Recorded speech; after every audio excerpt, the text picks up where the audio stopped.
bases, de manera tal que el actual presidente del Consejo de la Prensa, el señor Aurelio Arévalo Miró Quesada, director periodístico del Diario del Comercio. Desde acá, naturalmente, expresamos nuestra felicitación por esta elección y el deseo de que tenga a la cabeza del Consejo de la Prensa del Perú, en un momento difícil, la mejor gestión posible que estamos seguros que es capaz de hacer. Vamos a hablar nosotros con el director ejecutivo, que es un funcionario permanente, que no es elegido por los miembros y que trabaja en coordinación con el presidente Rodrigo Salazar Timerman. Muy buenas noches. ¿Qué tal, Fernando? ¿Cómo estás? Siempre que viene usted que hay algún problema, algún horror sobre el cual hay que tener una visión clara y a tiempo. En este caso hay una iniciativa de ley elaborada por uno o dos congresistas de Acción Popular, que es la bancada que más gente bajo cuestionamientos tiene, investigados eventualmente, que plantea nuevas dificultades a la acción de los periodistas. En este caso, una original, que es prohibir que parientes de un periodista puedan contratar con el Estado. En mi caso, por ejemplo, yo no sé del todo en qué trabajan mis parientes. Y no me metería y estaría muy apenado de ver que no pueden hacer trabajo como el resto porque son parientes míos, cosas que quizás no tienen ninguna relación. Explíquenos, por favor, qué es lo que ha leído usted de este proyecto de ley. Sí, le explico. Efectivamente, cada vez que paso por aquí es porque hay un horror, pero vengo sin reloj, ¿no? Eso es bueno. Bueno, en fin, es una buena señal. Lo que ha sucedido es este proyecto de ley presentado por el congresista Jorge Luis Flores Ancachi, un congresista de Acción Popular, que propone que periodistas y sus familiares hasta segundo grado no puedan ejercer, digamos, un cargo público en el sentido de áreas de comunicaciones en entidades del Estado hasta un año después de haber terminado su, digamos, actividad como periodista en algún medio de comunicación, ¿no? Que la verdad es que no entendemos cuál es la motivación, digamos, periodística, si se puede llamar así, de este proyecto de ley. Sabemos que es un proyecto de ley vengativo, eso sí es lo que sabemos que está buscando el congresista. Pero no es un proyecto de ley que uno pueda decir que de alguna manera pues, evita conflictos de interés. Hay funcionarios públicos que no pueden ejercer en la actividad, en ciertos sectores de actividad privada, se han sido previamente sus reguladores. Eso es entendible porque son conflictos de interés, pero en el caso de la prensa no es así. Por eso es que lo que vemos aquí es un intento, digamos, de vengarse de la prensa, ¿no? De acuerdo. ¿Algo le ha llamado la atención en el proyecto de ley que creo que usted ha leído, comenzando por su exposición de motivos?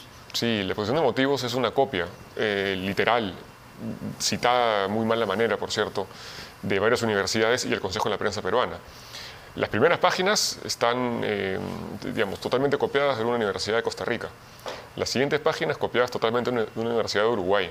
¿Y eso se ha podido detectar con los mecanismos digitales que hay? Sí, es muy sencillo poner copy-paste en Google y ni siquiera es que puedan cambiar incluso los modismos lingüísticos. Sí. Y la tercera parte del proyecto de ley es copiado del Consejo de la Prensa Peruana. Se cita, por supuesto, ¿no? Lo cual nos hace pensar que ha sido pues, muy floja la elaboración de este proyecto de ley. Y también es floja, por supuesto, sería flojo el alcance, ¿no? ¿Qué tiene que ver el pariente en segundo grado de un periodista? ¿Por qué no podía trabajar en el Estado? ¿Cuál es la relación? ¿Cuál es el conflicto de interés? ¿Cuál es el problema detrás si no es más que una venganza de un congresista que ha sido investigado por la prensa y cuyos actos de corrupción también han sido tapados por la prensa? Y esto es triste de la parte de un partido como Acción Popular, cuyo fundador, 2 veces elegido presidente, devolvió los diarios el año 80 que habían sido confiscados por el gobierno militar de Velasco. O sea, es un partido identificado con la libertad de prensa. Un historiador, un politólogo podría creer que lo que queda de ahora, lo que queda ahora no es Acción Popular, ¿no? Sino son unas cenizas, una careta de algunas personas que intentan pues, promover sus intereses particulares. Esto no es Acción Popular. Pero es muy llamativo el hecho de que digamos, el partido que devolvió la prensa luego de la estatización durante el gobierno de Velasco esté involucrado en estas cosas, ¿cierto? Acción Popular como partido ya ha intentado previamente o ha votado también a favor de algunos proyectos de ley lesivos a la prensa. Lamentablemente hemos visto eso, sí. Pero pensemos quién produce el proyecto de ley. El señor Flores Ancachi es un congresista que su mocha sueldo, ¿no? Le robaba el 10% de su sueldo a sus trabajadores, ¿cierto? Esto ha sido destapado por la prensa, hay audios, son evidentes.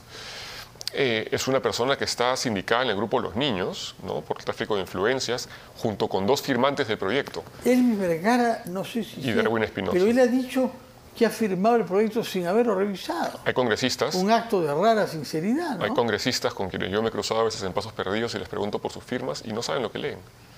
No saben lo que firman, perdón, no leen lo que firman. Y claro, es un tema de prensa, están investigados también en el caso de Los Niños ellos, descubiertos por la prensa, dicen, bueno, firmo un proyecto de ley que me beneficia. Y en tercer lugar, el señor Flores Ancachi ha sido denunciado por el periodista Liborbín Fernández de La República, corresponsal de Puno, por intentar sobornarlo.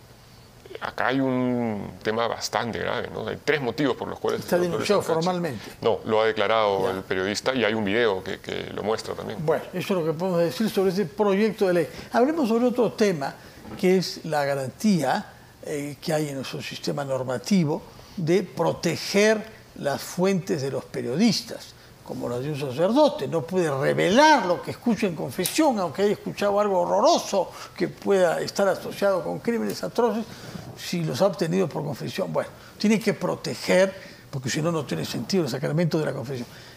No quiero comparar a los periodistas con los sacerdotes, pero el mismo principio se aplica. Si alguien viene a decirme a mí algo para que yo como periodista lo difunda y no quiere él que se sepa que está vinculado a él, yo tengo que respetar a mi fuente. Eso es un principio reconocido por nuestro marco normativo.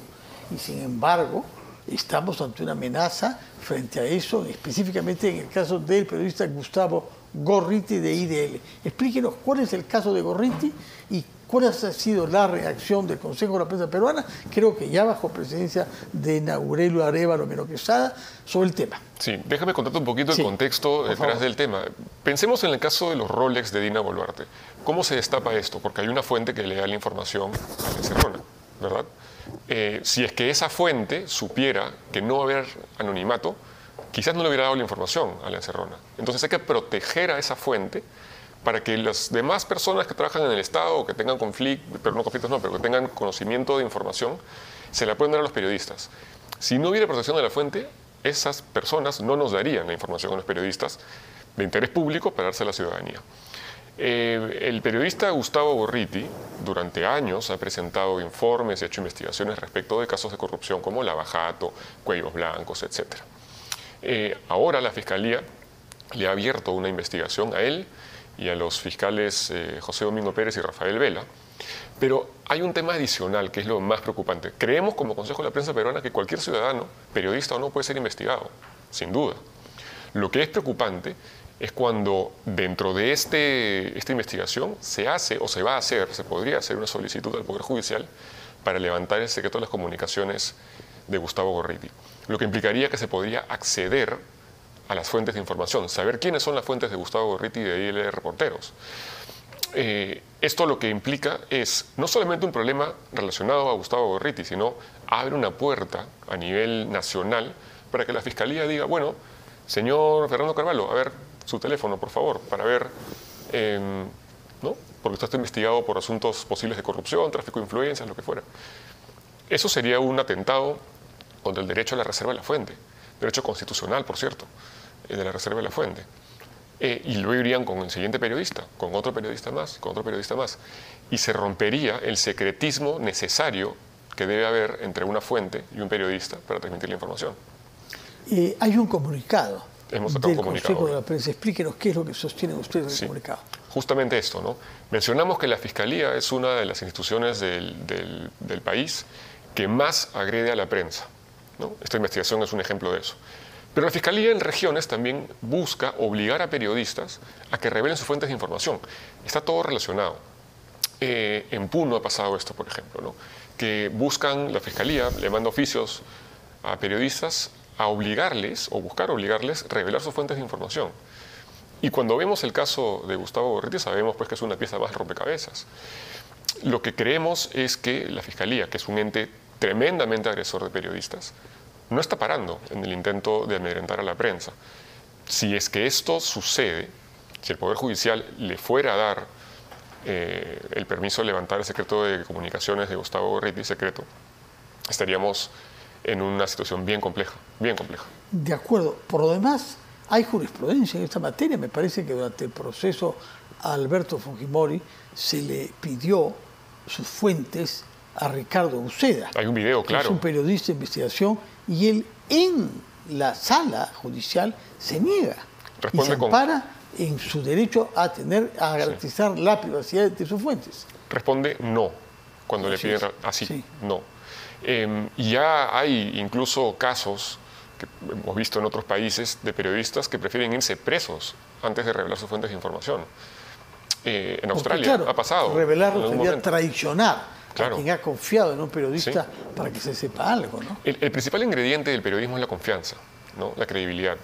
Si yo soy tu fuente y yo te doy información, ¿cierto?, por un caso de corrupción público, del sector público, y tú dices, Rodrigo Salazar me dio la información, yo nunca más voy a confiar en ti, y nadie más va a confiar en ti. Hay que proteger ese secreto. Por eso en la Constitución está declarado así. Pero, digamos, este intento de la Fiscalía pues vulnera justamente. Estamos a la espera de la respuesta de la justicia, ¿no? Que recordará el antecedente en la Corte Suprema. Fue el juez San Martín, me parece, el que tuvo que aceptar. El mismo le dijo el señor Nakazaki. ¿No? Sí. Le dijo, no, el señor Nakazaki le solicitaba, efectivamente. Muchas gracias, Rodrigo Salazar Zimmerman, director ejecutivo del Consejo de la Prensa Peruana, que, como hemos dicho, tiene un nuevo presidente desde ayer, me parece, en la persona de Aurelio Arévalo.